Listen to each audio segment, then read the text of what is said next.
Good morning. இன்னைக்கு நம்ம கருப்பு உளுந்து லட்டு எப்படி செய்ய போகிறோன்னு பார்க்க போகிறோம். வாங்க பார்க்கலாம். தேவையான பொருட்கள்லாம் காட்டிகிட்டு இருக்கேன் பாருங்கள். நீங்கள் இது எல்லாமே ஒரு கிளாஸ் எடுத்துக்கோங்க. அரிசி மட்டும் அரை கிளாஸ், கருப்பு உளுந்து மட்டும் 1.5 கிளாஸ் எடுத்துக்கோங்க. ஏன்னா கருப்பு உளுந்து அதிகமாக தேவைப்படும் இந்த லட்டுக்கு.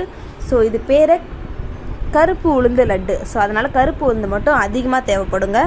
1 by 1 எல்லாத்தையுமே வறுத்து தனித்தனியாக எடுத்து வச்சுக்கோங்க. நீங்கள் ரொம்ப கருகிடக்கூடாது, சிம்மில் வச்சு வறுக்கணுங்க. அதான் முக்கியம். கருகிட்டால் ஒன்றுமே எதுக்குமே யூஸ் ஆகாது. இதே நீங்கள் கருக்குறன்னு பேரில் உள்ள வேகாது. வேர்க்கடலை மட்டும் தோல் நோக்கி நீங்கள் தனியாக எடுத்து அதுக்கப்புறம் நீங்கள் வச்சுக்கலாம். ஏலக்காய் தேவையான அளவுக்கு ஏலக்காய் நீங்கள் சேர்த்துக்கலாங்க. அதுக்கப்புறம் நீங்கள் வெல்லம் இருந்தாலும் வெல்லம் ஆட் பண்ணலாம், நாட்டு சக்கரை இருந்தாலும் நாட்டு சக்கரை ஆட் பண்ணலாங்க. அவ்வளோதான். இது எல்லாத்தையும் நம்ம ஒரு பொடியாக நம்ம அரைச்சி எடுத்துக்க போகிறோம். டைம் வந்துருச்சு, மாவு மாதிரி வந்துடுச்சுங்க.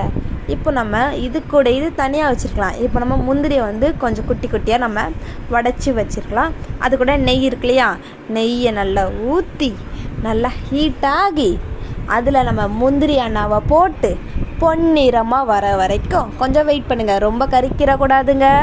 அதுக்கப்புறம் அவ்வளோதான்.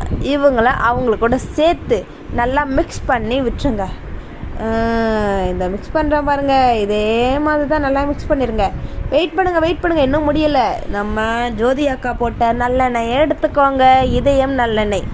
இதை நம்ம என்ன பண்ணுறோம், நல்லா ஹீட் பண்ணணும். ஹீட் பண்ணிட்டு நல்லா அகெயின் இது மேலே ஊற்றி நல்லா மாவை நல்லா கையில் பிடிக்கணும். பிடிச்சா இந்த மாதிரி உருண்டை வந்துடும். ஆஹா, எப்படி சூப்பரா! அவ்வளோதாங்க. இது குழந்தைங்க பெரியவங்க எல்லாத்துக்குமே கொடுக்கலாம். சூப்பராக இருக்கும். உங்களுக்கு பிடிக்காதவங்களுக்கு இது அப்படியே கொடுத்தீங்கன்னு வச்சுங்க, ரொம்ப பிடிச்சவங்களே ஆகிடுவீங்க. ஓகே, நெக்ஸ்ட் வீடியோவில் பார்க்கலாம்.